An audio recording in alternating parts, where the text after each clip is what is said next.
آج کے خطاب کا مقصد یہ ہے کہ بات کوئی اور ہے اور بے خبر لوگوں نے اس کا رخ بدل رکھا ہے۔ میں تو حابیل کو قتل کروں گا، اخیر اس نے کر دیا۔ ایک طبق کے اوپر دوسرا طبق رکھا ہوا ہے، تو یہ 14 طبق ہے۔ نوح علیہ السلام نے خود بیڑی بنائی، 72 جوڑے اس بیڑی میں بٹھا لیے۔ تابوت سکینہ، سکینہ لفظ سکون سے ہے، اور اس صندوق میں تمام انبیاء کی تصویریں شمشاد کی تختیوں پر اللہ تعالیٰ نے اپنے ہاتھ سے وہ صندوق بنایا۔ تو اس کا مقصد یہ ہے کہ وہ اپنی منزل مقصود تک نہیں پہنچ رہا ہے، وہ بلکہ الٹا سفر کر رہے ہیں۔ اور اس نے وہ جو گندم کا ڈھیر تھا اس پہ پڑی، گندم جھلس گئی، اور اے قابیل تیرے دمبے کو قبول نہیں کیا کہ جیسا میرا اختیار ہے اے میرے خلیفہ، وہ میں اپنا اختیار تجھے دے رہا ہوں۔ جن کو اللہ نے اپنے سے رابطہ کرنے کا اور اپنے سے کام لینے کا ڈھنگ سکھا دیا ہے، وظیفہ نہیں کرتا، آیتیں نہیں پڑھتا، میں ارادہ کرتا ہوں کہ یہ چیز میرے اندر سے نکل کے سامنے آ جائے۔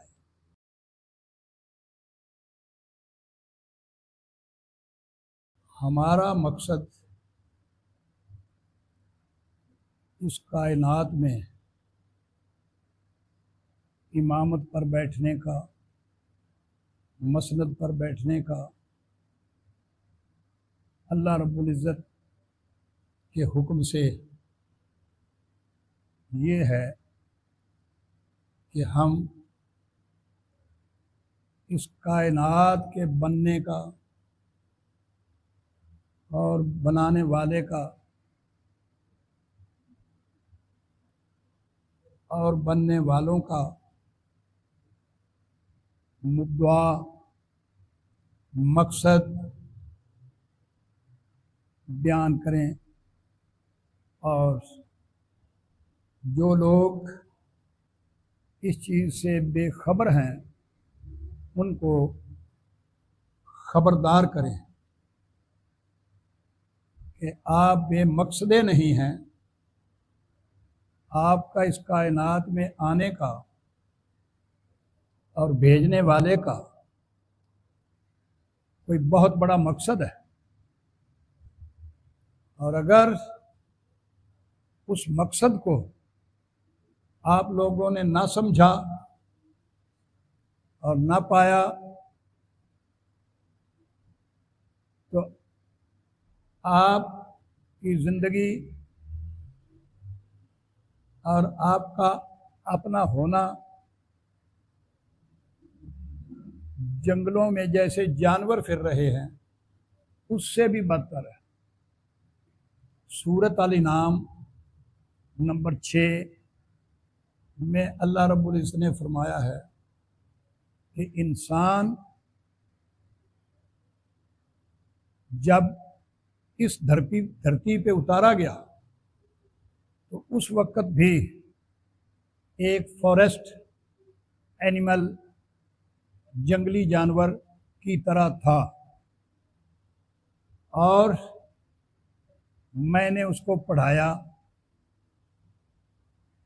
علم ظاہر بھی اور علم باطن بھی میں نے خود پڑھایا۔ اللہ تعالیٰ نے فرمایا کہ میں نے خود پڑھایا، اور جو لوگ اس پڑھائی سے، اس سمجھ سے محروم رہ گئے، انہوں نے میری بات کو نہ سمجھا، وہ اسی طرح جیسے اس زمین پر اترے اسی طرح رہے اور جانوروں کی طرح ہی واپس چلے گئے۔ ان کی نہ کوئی ادھر قدر و قیمت نہ کوئی ادھر قدر و قیمت۔ تو اللہ رب العزت ساری نسل انسانی ہر چیز کے خود استاد ہیں، خود مربی ہیں، جیسا کہ اللہ تعالیٰ نے فرمایا وَعَلَّمَ آدم الاسماء کلھا، اور سکھا دیے میں نے آدم کو سارے کے سارے نام۔ نام جو ہے وہ عنوان ہے، موضوع ہے، ٹاپک ہے، دیباچہ ہے، پری ایمپل ہے، جس کا شارٹ سپیچ میں پورے مضمون کا، پوری کتاب کا تعارف کروایا جاتا ہے۔ تو اللہ تعالیٰ نے اس لیے نام کا ذکر کیا ہے کہ میں نے سکھا دیے آدم کو سارے نام۔ سارے سے مراد یہ نہیں ہے کہ انسانوں کے نام۔ اب آپ سوچیں گے کہ کچھ لوگوں کے نام، تو جس وقت کی یہ بات ہے، اللہ رب کا ارشاد ہے، اس وقت سارے لوگ تو ابھی ناموں میں نہیں آئے تھے، سب کے نام تو نہیں رکھے گئے تھے۔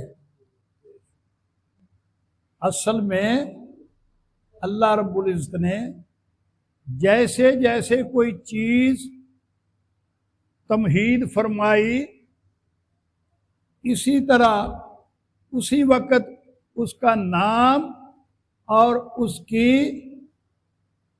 بیک اور فیوچر اور پریزنٹ ہسٹری ساتھ ساتھ ہی بیان کرتے گئے۔ تو ہر چیز یہ ایسے نہیں ہے کہ کوئی آج پیدا ہوئی ہے، کوئی کل پیدا ہوئی ہے، چونکہ آپ لوگوں کا علم سے تعلق نہیں ہے، اور نہ ہی بیان کرنے والے جو ہے وہ اتنا علم رکھتے ہیں۔ یہ جو چیز ہے وہ ہر چیز ایک ہی وقت سے پیدا کی گئی ہے۔ عالم سکرین پر، عالم ارواح میں ہر چیز ایک ہی وقت میں پیدا کی گئی ہے، لیکن وہاں سے ادھر اس جہان میں اس کا بالترتیب ٹرن بائی ٹرن اظہار ہوا ہے یہاں آ کے۔ اب آپ نے سورت بقر کی آیت 248 تابوت سکینہ کا ذکر، اس کی ہسٹری، اس کی تاریخ نہیں پڑھی۔ اب وہ تابوت سکینہ، سکینہ لفظ سکون سے ہے، اور تابوت جو ہے وہ صندوق ہے، ایک ڈبہ ہے۔ اب وہ ڈبہ جو ہے صندوق، اس میں تسکین ہے، سکون ہے، اس وجہ سے ہے کہ اللہ رب العزت نے خود، فرشتوں نے نہیں، آپ نے جیسے بشر کو لما خلقت بیدیا اپنے دونوں ہاتھوں سے بنایا، اسی طرح وہ صندوق جو ہے 3.5 فٹ چوڑا اور اس سے دگنا لمبا ہے، شمشاد کی لکڑی کا بنایا گیا ہے، جو پہاڑوں پہ ہوتی ہے، زمین پہ، یہ خشکی پہ، مٹی میں نہیں ہوتی۔ وہ شمشاد کی لکڑی پہاڑوں میں ہوتی ہے، چشموں پہ ہوتی ہے، اس لکڑی سے تراش کر، بنا کر، جیسے اللہ تعالیٰ نے اپنے ہاتھ سے وہ صندوق بنایا، اور اس صندوق میں تمام انبیاء کی تصویریں شمشاد کی تختیوں پر، وہ صندوق بھی شمشاد کی لکڑی کا ہے۔ اور جیسے ہم تصویر یا کوئی چیز جتنا اس کی حد حدود ہوتی ہے، کہ 5/4 یا 6/4 یا اس طریقے سے وہ تصویر بنتی ہے، اس کو تختی کہتے ہیں۔ ان تختیوں پر اللہ رب العزت نے تمام انبیاء کی تصویریں بنائی ہیں۔ اس کو پڑھو، پڑھ کے سمجھو، اس کا مقصد سمجھو۔ میرا آج کے خطاب کا مقصد یہ ہے کہ بات کوئی اور ہے اور بے خبر لوگوں نے اس کا رخ بدل رکھا ہے۔ بات کوئی اور ہے لیکن سمجھنے سمجھانے والوں نے بالکل ہی اس کا الٹ سمجھ رکھا ہے اور الٹ بیان ہو رہا ہے، جس سے لوگ فیض یاب ہونے کی بجائے بے فیض ہو رہے ہیں۔ میرا مقصد ہر چیز کی اصل بتانے کا ہے کہ اصل کیا ہے۔ اگر لوگ صاحب عظمت نہیں بن رہے، شان عظیم حاصل نہیں کر رہے، تو اس کا مقصد یہ ہے کہ وہ اپنی منزل مقصود تک نہیں پہنچ رہے، وہ بلکہ الٹا سفر کر رہے ہیں۔ منزل کی طرف پیٹھ کی ہوئی ہے اور الٹی طرف منہ کیا ہوا ہے۔ میرا مقصد ان کی ڈائریکشن آف فیتھ، ان کا منہ اپنی منزل کو سیدھا کرنے کا ہے، اور وہ طریقہ، وہ علم، وہ خبر، وہ اخبار ان کو پڑھانے کا، سمجھانے کا، دلوانے کا مقصد ہے کہ وہ صحیح اپنی سمت کی طرف چلیں اور اپنے مقصد کو حاصل کر لیں۔ اب دیکھو کہ اس آیت پر بڑے بڑے علماء، صوفیاء نے تفسیریں لکھی ہیں کہ یہ صندوق اللہ تعالیٰ نے اپنے ہاتھوں سے شمشاد کی لکڑی کا بنایا، اور شمشاد کی لکڑی سے ہی تختیاں بنائی، اور ہر تختی پر ہر نبی کا نقشہ، نمونہ، تصویر بنائی، اور ان کا بتدریج، بترتیب عالم ارواح سے عالم ناسوت میں اجسام نے آنے کے لیے بھی لکھا کہ فلاں نبی فلاں وقت آئے گا، فلاں نبی فلاں وقت آئے گا، اور ہر نبی کا اس دنیا میں، اس فرش پر، اس جنت پر، جس کو اللہ تعالیٰ نے قرآن مجید فرقان حمید کی سورت طٰہٰ اور انبیاء میں زمین و آسمان کا جو خلا ہے، جو عرض و طول ہے، اس کو جنت کہا ہے۔ آپ نے نہ میری ماننی ہے کسی صوفی کی، نہ کسی مولوی کی۔ اگر تم نے منزل پانی ہے اور اپنا گول اچیو کرنا ہے، تو نہ میری ماننی ہے کسی صوفی کی اور نہ کسی مولوی کی۔ آپ نے جو میرے رب کا حکم ہے صریحاً تشریح کے ساتھ وہ ماننا ہے۔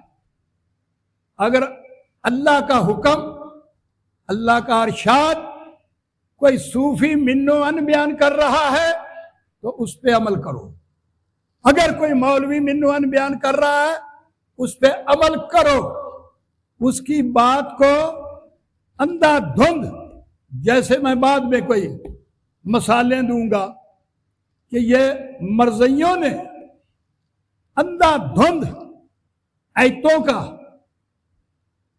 نتیجہ نکال کے غلط سمجھ کے اپنا ایک علیحدہ فرقہ جماعت بنا لی. کسی نے کسی آیت کو صحیح اس کو نہ سمجھا، اس کے مفہوم کو اپنے معیار کے مطابق، اپنے نالج علم کے مطابق سمجھ کے اس نے اپنی علیحدہ جماعت بنا دی. یہ جتنے سیکٹیرین پولوشن، یہ تفرقہ بازی، گمراہی کی شاخیں ہیں، یہ لوگوں نے اپنی طرف سے گھڑی ہوئی ہے.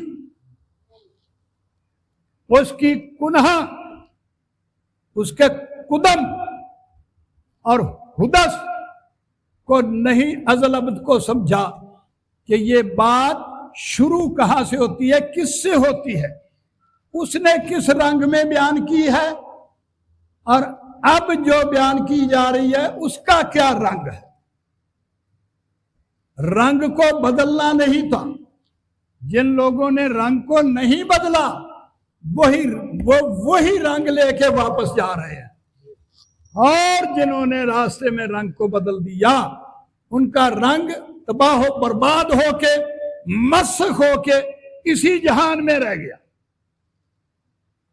آئے تو تھے اللہ کا رنگ لے کر. کوئی بتائے کہ جب اللہ سے ہر شے آئی ہے تو کیا رنگ لے کے آئی تھی؟ بندے کا، بھینس کا، عورت کا، کالا پیلا، کیا رنگ لے کے آئی تھی؟ جو چیز بھی آئی ہے اللہ سے، اللہ کا فرمان ہے کہ انما امرہ اذا اراد شیئا ان یقول لہ کن فیکون، کہ سوائے اس کے نہیں کہ میں ارادہ کرتا ہوں، وظیفہ نہیں کرتا، آیتیں نہیں پڑھتا، کوئی ایسا کام نہیں کرتا، میں ارادہ کرتا ہوں کہ یہ چیز میرے اندر سے نکل کے سامنے آ جائے. سورۃ یاسین آخری آیت کہ میں ارادہ کرتا ہوں. اب یہ ساری کائنات جو ہے وہ اللہ کے ارادے سے نمود ہوئی ہے. اب جو اللہ سے نکلی ہے وہ جس رنگ میں بھی آئی ہے وہ رنگ اللہ کا قبول کرنا پڑے گا. اس لیے قرآن مجید فرقان حمید کے سر فہرست یہ چیز بیان کر دی گئی ہے. اگر لوگ بے ایمان ہو گئے، منکر ہو گئے، منحرف ہو گئے، اور اس اللہ تبارک تعالیٰ کے ارشاد کو قائم اور دائم نہ رکھا تو یہ ان کی بدقسمتی ہے، بے خبری ہے. جب اللہ نے فرمایا کہ پہلا تو یہ ہے کہ ہر چیز جو ہے وہ میرے نام سے شروع ہے، یہی ترجمہ کرتے ہو، ہر چیز میرے نام سے شروع ہے. بسم اللہ الرحمن الرحیم. Everything is begun in the name of Allah. ہر چیز اللہ کے نام سے شروع ہے. اور اب بھی فرمان یہ ہے کہ تم کوئی کام بھی کرو تو اللہ کا نام لے کے کرو. اگر ہر لقمہ بھی توڑو اور منہ میں ڈالو تو اس پہ ہر لقمے پہ بسم اللہ الرحمن الرحیم ہونا چاہیے، تو تمہارا باطن بھی پاک ہوتا جائے گا، جس کے اندر وہ لقمہ جائے گا اور تمہارا ظاہر بھی پاک ہوتا جائے گا۔ نمبر 1۔ نمبر 2، اللہ تعالیٰ نے فرمایا الحمدللہ۔ تمام انگلش میں بھی آل بولتے ہیں، عربی میں ال کہا جا رہا ہے۔ آل الحمدللہ کہ تمام حمدیں، حمد سے مراد یہ چیزیں، پڑھنا نہیں ہے، پڑھنے پہ غور نہ کیا۔ جب آپ پڑھتے بھی ہیں تو چیزوں کے نام لیتے ہیں یا ایسے پڑھتے ہیں؟ بتاؤ۔ اگر نبی کی حمد کرتے ہیں تو نبی کی ہسٹری بیان کرتے، نبی کا دیباچہ بیان کرتے، نبی کا منہاج اینڈ پریکٹیکل عمل اور راستہ بیان کرتے ہیں، سیرت و صورت۔ کوئی چیز، بھینس، گھوڑا، کتا، کسی چیز کا بھی آپ تذکرہ کرتے ہیں، تعارف کرواتے ہیں، تو اللہ تعالیٰ نے فرمایا ہر چیز میری حمد ہے، میری صفت ہے۔ آگے حلال، حرام، پاک، پلید، کل اس دنیا میں فعل کے نام سے یہ چیزیں رکھ دی گئیں، یہ الگ چیز ہے۔ وارث فعلاں دے نال بدکار ہوندے، بندے پاک گناہاں تھی جمدے ہوئے۔ ہر چیز پیدا جو ہوتی ہے وہ پاکیزہ ہوتی، اپنی صفت کی وجہ سے، اپنے کام کی وجہ سے، امر و نواہی کی وجہ سے، اس کی بنائی ہوئی شریعت کی وجہ سے اس کو پاک پلید، حلال حرام قرار دے دیا۔ یہ جب چاہے پلید کو پاک کر دے، گناہگار کو پارسا کر دے۔ یہ تو سب ذات بابرکات جل مجدہ کے ہاتھ میں ہے۔ آپ کسی پہ فتویٰ صادر نہیں کر سکتے، کسی چیز کو دائمی قرار نہیں دے سکتے کہ اس کا سٹیٹس، اس کا مقام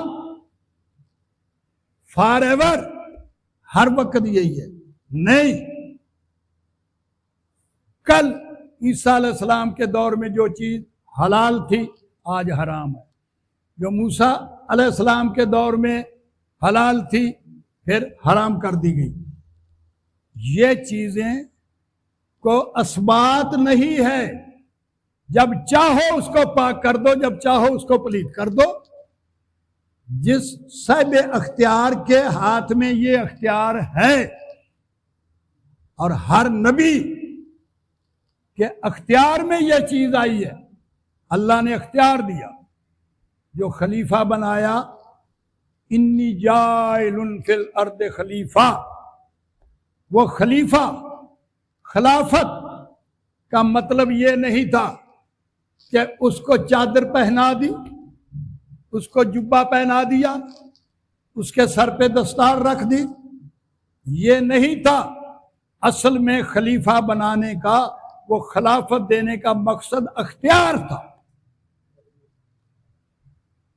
وہ خلیفے کو ذات بابرکات وحدہ لا شریک نے اختیار دیا ہے کہ جیسا میرا اختیار ہے اے میرے خلیفہ، وہ میں اپنا اختیار تجھے دے رہا ہوں۔ زمین پر تو نے وہ اختیار استعمال کرنا ہے۔ آدم علیہ السلام کو اختیار دیا۔ اب جب دو بیٹوں کا فیصلہ کرنا تھا تو اللہ تبارک تعالی نے فرمایا اے آدم، اے میرے خلیفے، یہ فیصلہ مجھ پہ چھوڑ دے۔ حابیل اور قابیل ڈیٹیل میں نہیں جاتا، عورت کی وجہ سے آپس میں بھائی سگے لڑ رہے تھے، وہ کہتا یہ مجھے چاہیے، وہ کہتا تھا یہ مجھے چاہیے، اخیر گناہ پڑ گیا۔ آدم نے کہا کہ جو ریوڑ رکھنے والا ہے، بکریاں بھیڑیں، وہ ایک بکرا لے، اور جو کھیتی باڑی کرنے والا ہے وہ گندم، اتنی گندم لے کے اس کبوس پہاڑ کی چوٹی پہ رکھ دو،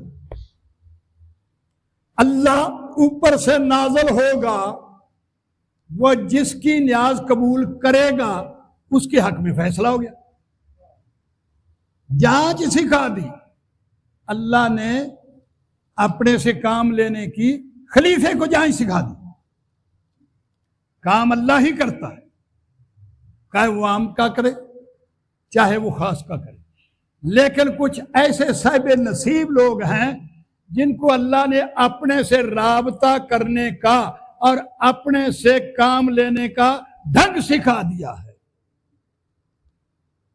وہ اللہ سے جب چاہیں کام لے سکتے۔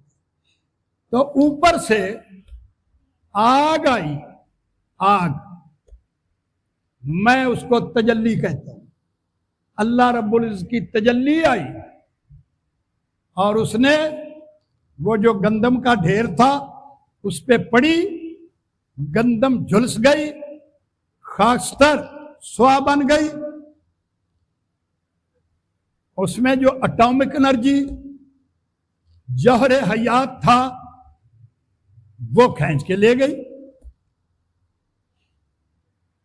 تو فیصلہ یہ ہوا کہ بھائی حابیل کی گندم کو اللہ نے قبول کر لیا ہے، اور اے قابیل تیرے دمبے کو قبول نہیں کیا، اب ٹھہر جا۔ اس نے کہا نہ، میں تو نہیں ٹھہرتا، میں تو حابیل کو قتل کروں گا۔ اخیر اس نے کر دیا۔ قرآن میں مکمل سٹوری ہے، سورۃ مائدہ میں، کسی دن ساری کہانی بیان کر دوں گا۔ آدم کو یہ رابطہ بتایا۔ اب نوح علیہ السلام کی بیڑی کا واقعہ کون نہیں جانتا کہ اس وقت جتنے لوگ تھے کم تھے۔ نوح علیہ السلام نے خود بیڑی بنائی، بیڑی بنا کے 72 جوڑے اس دنیا میں، کوئی کبوتر کبوتری کا، کوئی کوے کوی کا، کوئی آدم ہوا کا، کوئی کسی چیز کا، 72 جوڑے اس بیڑی میں بٹھا لیے کہ یہ بچ جائیں گے اور ان سے دوبارہ نسل ہوگی، باقی جو تھے وہ مریا میٹ ہو جائیں گے۔ تو اوپر والا پانی جس کو تم آسمان کہتے ہو، یہ سمندر ہے، یہ اوپر سمندر ہے۔ یہ قدرت کا کمال ہے کہ اس سمندر کو اوپر روکا ہوا ہے، اور نیچے سمندر ہے، جہاں سے بھی آپ کنواں لگائیں، نلکا لگائیں، کھودیں گے تو ہر جگہ پہ پانی ہے، کوئی ایسی جگہ نہیں جہاں سمندر نہیں۔ ایک تو یہ سمندر ہے جو زمین کے اوپر ہے، ایک سمندر 7واں سمندر ہے، 7 تہیں ہیں اس زمین کی، اور 7 ہی تہیں ہیں آسمان کی۔ اوپر والا سمندر جس کو ہر آسمان کہتے ہیں، وہ ایک سمندر ہے، بے حجابی سے ٹوٹا، نگاہوں کا تلسم۔ اس ردائے نیلگوں کو آسمان سمجھا تھا میں، جب میں نے اس کے اندر جا کے دیکھا کہ یہ آسمان نہیں ہے، یہ تو کوئی اور چیز ہے۔